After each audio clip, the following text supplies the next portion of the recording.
Welcome to ട്രൈഡു. നമുക്ക് ഇന്നത്തെ ഗോൾഡിന്റെ പ്രൈസ് മൂവ്മെന്റ് അനാലിസിസ് ഒന്ന് നോക്കാം. അതിനു വേണ്ടിയിട്ട് വൺ ഡേ ചാർട്ടാണ് എടുത്തത്.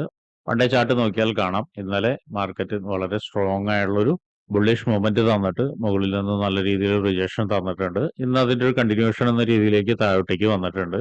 താഴോട്ടേക്ക് വന്നിട്ട് ഇപ്പൊ നിൽക്കുന്നത് അത്യാവശ്യം മോശമില്ലാത്തൊരു റെസിസ്റ്റൻസ് ഏരിയയിലാണ്.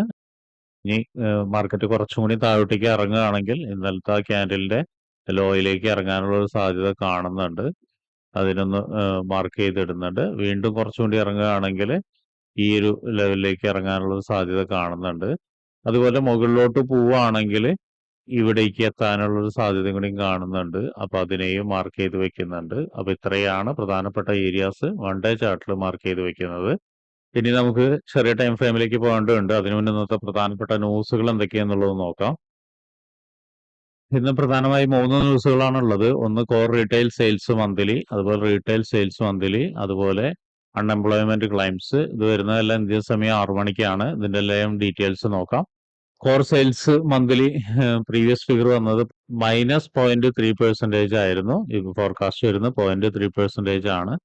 അതുപോലെ റീറ്റെയിൽ സെയിൽസ് മന്ത്ലി പ്രീവിയസ് വന്നിരുന്നത് -9.9% ആയിരുന്നു. ഇപ്രാവശ്യം വരുന്നത് 0.1% ആണ്. ഇതിന്റെ രണ്ടിന്റെയും യൂഷ്വൽ ഇഫക്റ്റ് എന്ന് പറയുന്ന actual greater than forecast is good for currency എന്നാണ്. അതായത് ഫോർകാസ്റ്റിനേക്കാൾ മുകളിൽ ഒരു ഫിഗർ വന്നു കഴിഞ്ഞു കഴിഞ്ഞാൽ കറൻസി ബെറ്റർ ആവും, ഗോൾഡ് വീക്ക് ആവും എന്നാണ്. ഇത് രണ്ടും അത് തന്നെയാണ്. ഇനി അൺഎംപ്ലോയ്മെന്റ് ക്ലെയിംസിന്റെ പ്രീവിയസ് വന്നിരുന്നത് 227K അതുപോലെ ഫോർകാസ്റ്റ് 233K ആണ്. അതായത് പ്രീവിയസിനേക്കാളും മുകളിലാണ് ഇപ്രാവശ്യം ഫോർകാസ്റ്റ് വന്നിരിക്കുന്നത്. അതിന്റെ actual less than forecast is good for currency എന്നാണ്. ലെസ് ദാൻ എന്ന് പറഞ്ഞാൽ ഇവിടെ കാണുന്ന ഫിഗറിനേക്കാൾ താഴെ വന്നാലാണ് കറൻസിക്ക് ബെറ്റർ ആവുകയും അല്ലെങ്കിൽ ഗോൾഡ് സ്ട്രോങ് ആവുകയും ചെയ്യും. അപ്പൊ ഇത്രയാണ് ഇന്നത്തെ ന്യൂസുകൾ. ഇനി നമുക്ക് ചാർട്ടിലോട്ട് പോവാം.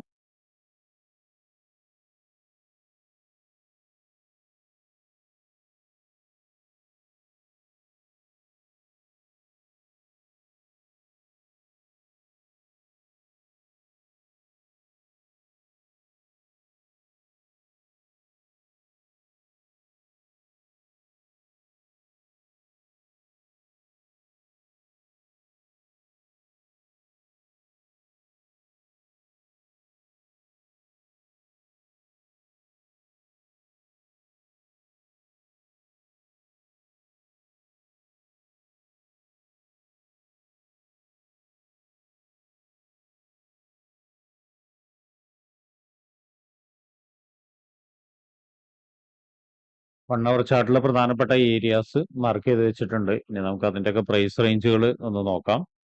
ആദ്യമായിട്ട് സപ്പോർട്ടിലുള്ളത് സപ്പോർട്ട് 3254.122, അതുപോലെ 3263.868, അടുത്തത് 3284.334 ആൻഡ് 3293.105, അടുത്തത് 3313.571 ആൻഡ് 3322.586.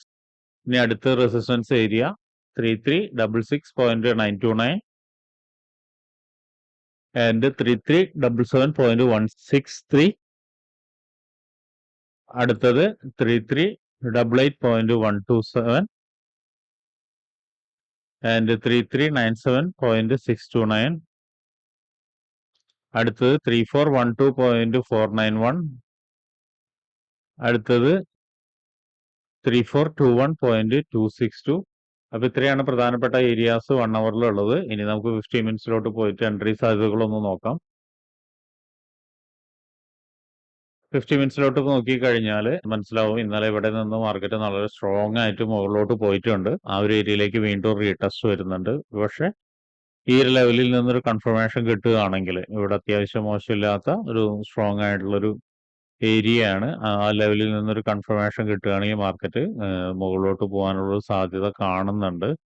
നല്ലൊരു കൺഫർമേഷൻ കിട്ടിക്കഴിഞ്ഞാൽ ചിലപ്പോൾ ഒന്ന് ഇവിടം വരെ ആയിരിക്കാം മിക്കവാറും വരാനുള്ള ഒരു സാധ്യത. അതായത് ഈ ഒരു ഏരിയ വരെ ആയിരിക്കും മിക്കവാറും മാർക്കറ്റ് വരാനുള്ള ഒരു സാധ്യത കാണുന്നത്. അത് ബ്രേക്ക് ചെയ്ത് കഴിഞ്ഞു കഴിഞ്ഞാൽ ഈ ഒരു റെസിസ്റ്റൻസ് ലെവലിലേക്ക് എത്താനുള്ള ഒരു സാധ്യത കാണുന്നുണ്ട്. അതൊന്ന് നോട്ട് ചെയ്ത് വെക്കുക. ഈ ലെവലും ബ്രേക്ക് ചെയ്ത് കഴിഞ്ഞ് കഴിഞ്ഞാൽ പിന്നെ മുകളിലോട്ട് ഓരോ റെസിസ്റ്റൻസ് ലെവലിലേക്ക് മാർക്കറ്റ് എത്താവുന്നതാണ്. ഓരോ ലെവലിലേക്ക് എത്തുന്ന സമയത്ത് കൃത്യമായി പുൾ ബാക്കുകൾ നമുക്ക് എക്സ്പെക്ട് ചെയ്യാം. ഇവിടേക്കൊക്കെ എക്സ്പെക്ട് ചെയ്യാം. ഇനി ഇവിടെ നിന്ന് ബ്രേക്ക് ചെയ്ത് കഴിഞ്ഞാൽ പിന്നെ മാർക്കറ്റ് വളരെ സ്ട്രോങ് ആയിട്ടുള്ള ഒരു ഏരിയ ആണ് മുകളിൽ കിടക്കുന്നത്. ആ ഒരു ഏരിയ എന്ന് പറയുന്നത് പിന്നെ മാർക്കറ്റ് എത്തുന്നത് ഈ ഒരു സിംഗിൾ ലെവലായിരിക്കാം. ഈ ഒരു സിംഗിൾ ലെവൽ എന്ന് പറഞ്ഞാൽ വളരെ സ്ട്രോങ് ആയിട്ടുള്ളൊരു സപ്ലൈ നടന്നൊരു ലെവലാണ്. അപ്പോൾ ആ ലെവലിൽ നോക്കിയാൽ കാണാം വളരെ സ്ട്രോങ് ഏരിയ ആണ്. അപ്പോൾ അവിടേക്കും മാർക്കറ്റ് ഒരുപക്ഷെ എത്താനുള്ള സാധ്യത കാണും. എത്തിക്കഴിഞ്ഞാൽ ഇവിടുന്ന് എല്ലാം ഒരു പുൾ ബാക്ക് എക്സ്പെക്ട് ചെയ്യാം.